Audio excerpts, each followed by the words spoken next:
Tonight, a group challenging the ASWSU presidential election stages a sit-in. And people of the Palouse march to protest school shootings. And the leader of North Korea visits China. Murrow News 8 starts now.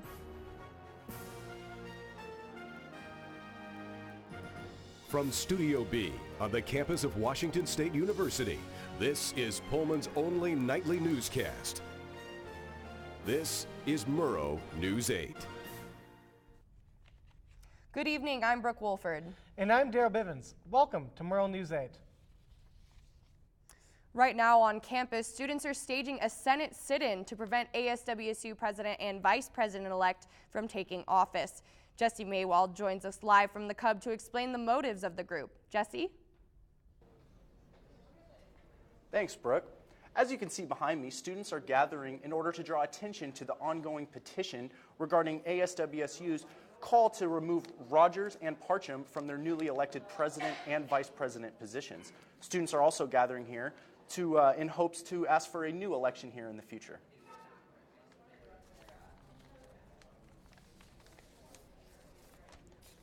I thought that the Elections Board had heard a complaint about this already. What new information motivates these actions?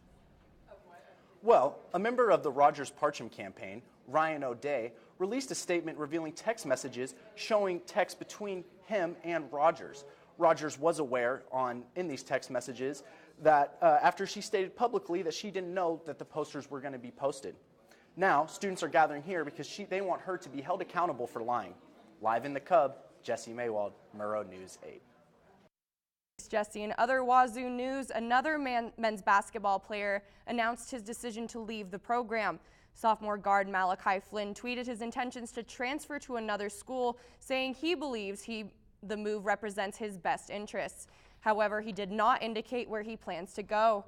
During this past season, Flynn averaged about 16 points per game, making him the team's second leading scorer. His decision comes just a day after forward Robert Franks' choice to enter the NBA draft. Franks led the team in scoring with 17 points per game and earned the Pac-12's Most Improved Player award. Sometimes researchers have a great idea and just don't know how to explain it concisely.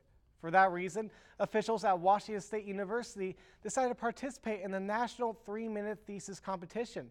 The competition challenges students from all over campus to present their research ideas in 3 minutes, helping the students make their research easier for a general audience to understand.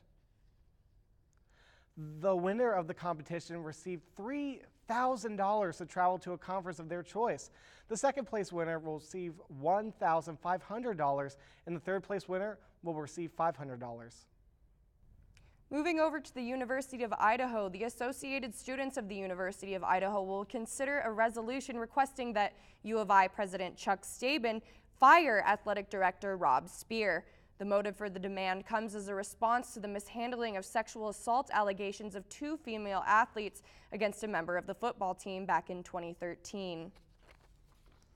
Nathan Lisi, who pleaded guilty to felony possession and distribution of child pornography in October, appeared in court Tuesday for numerous alleged probation violations over the last 6 months.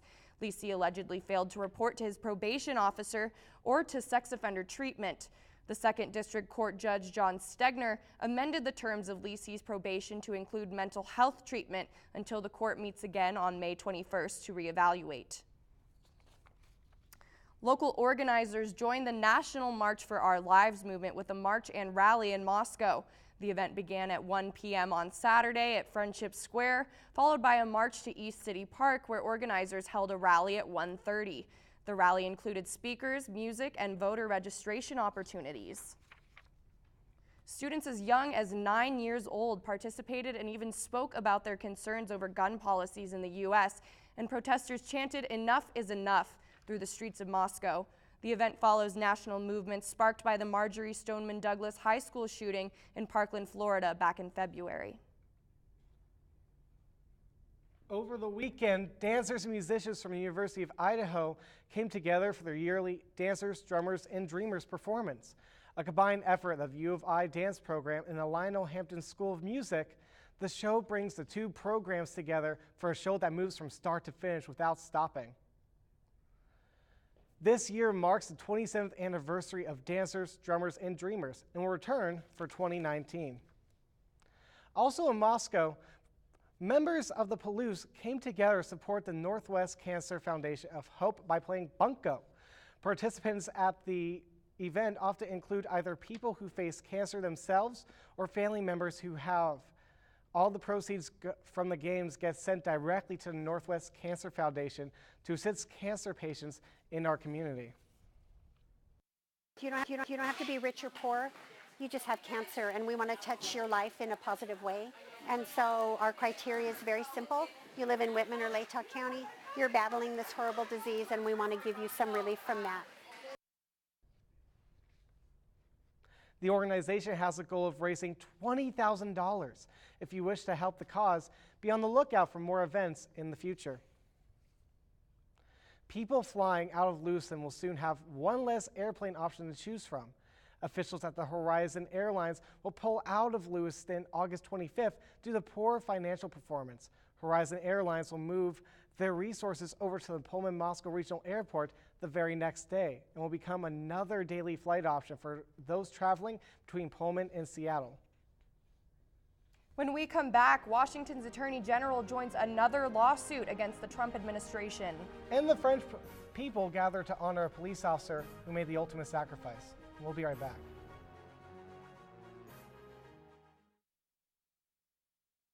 No more pencils, no more books, no more teachers' dirty looks.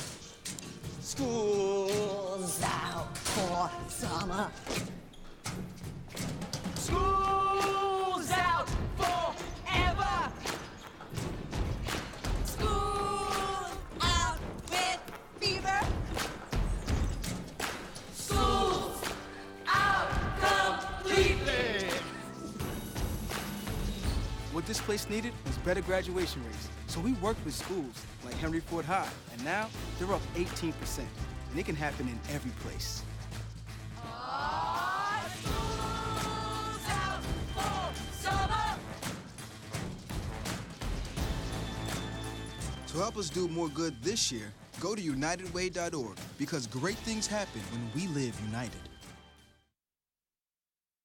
Attorney General Bob Ferguson announced earlier today Washington State will join a lawsuit against the Trump administration. The suit is against a decision to add a question about citizenship in the 2020 census. The state of California filed a lawsuit against the Trump administration Monday night following the White House's announcement. The administration says they want the question to be included because it can potentially identify voting rights violations. What actually happened today is not lawful, and that's frankly the test. Is it lawful? And he's lost, the president has, case after case after case in the courts filed New by York Democratic Attorney AGs. General Eric T. Schneiderman announced he will lead the multi-state lawsuit, which claims the decision violates the U.S. Constitution. Opponents say the citizenship question will reduce the response rate for the census and produce undercounts in states with significant immigrant populations. States argue it could result in a loss of seats in state legislatures and Congress, along with electoral college votes in presidential elections and federal funding based on census counts. In international news, across the Pacific, North Korea's leader Kim Jong-un visited China today in a move to strengthen his position ahead of talks with President Trump. Chinese President Xi Jinping says China and North Korea repaired their friendship after it frayed while North Korea built up its nuclear arsenal. The meeting could alter President Trump's plans to keep pressure on North Korea, since China controls how strictly to enforce trade sanctions on the Southeast Asian country. Chinese state media reports that Kim will still entertain the idea of denuclearization. Earlier today, people stood by in honor of French police officer Arnaud Beltrame for taking the place of a hostage under attack by an ISIS supporter. Officer Beltrame offered to take the place of a female hostage after the attacker burst into a supermarket Friday and shouted he was an ISIS soldier.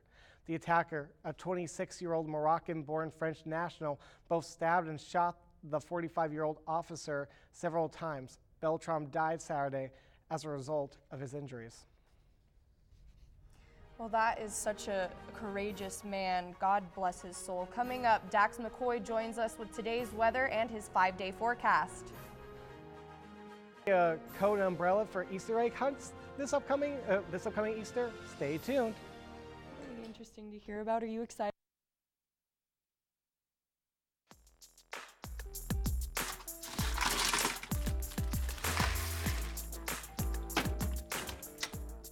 Thank you.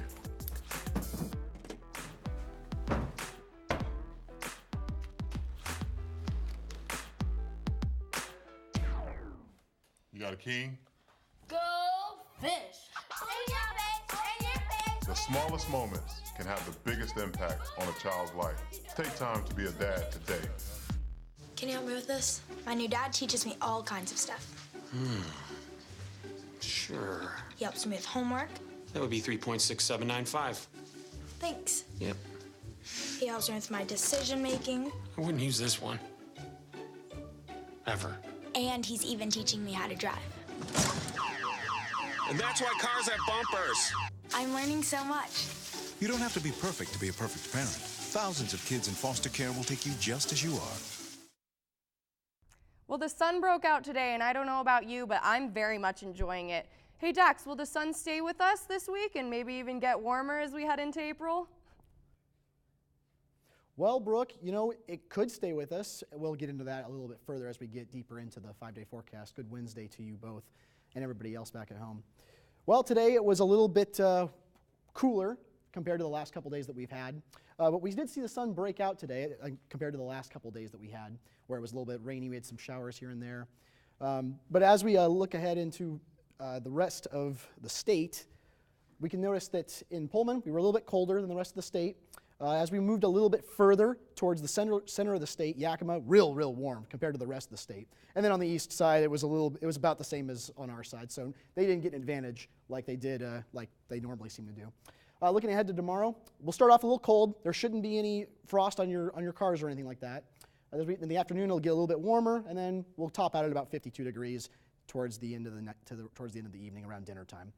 As we head into the 5-day forecast, what we're looking at, guys, is about the same temperature week round. And I don't know about you guys, but I heard about an Easter egg hunt that's coming up soon at U of I for people that are 18 plus.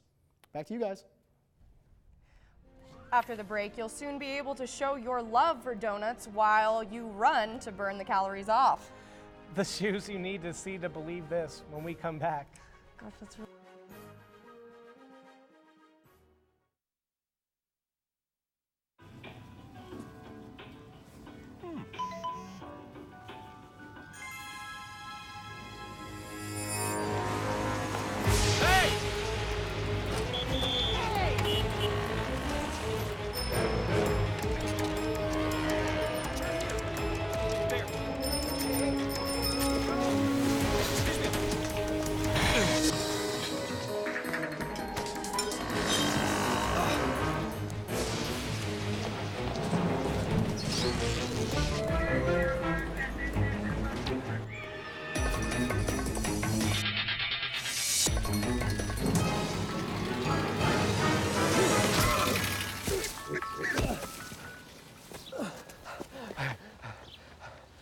So, same time next week?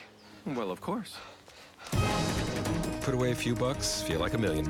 For free tips to help you save, go to Feed the Pig. Just in time for the Boston Marathon, Dunkin' Donuts and a running shoe company will soon take orders for a donut-themed shoe. The Boston-based donut and coffee chain partnered with Saucony to design a shoe covered in the company's favorite sprinkles and pastel colors. The shoes cost $120, with Saucony taking orders beginning April 3rd. The company hopes the shoes will do well, taking their slogan, America runs on Dunkin' to the extreme. Thank you for watching. Have a great night, Pullman.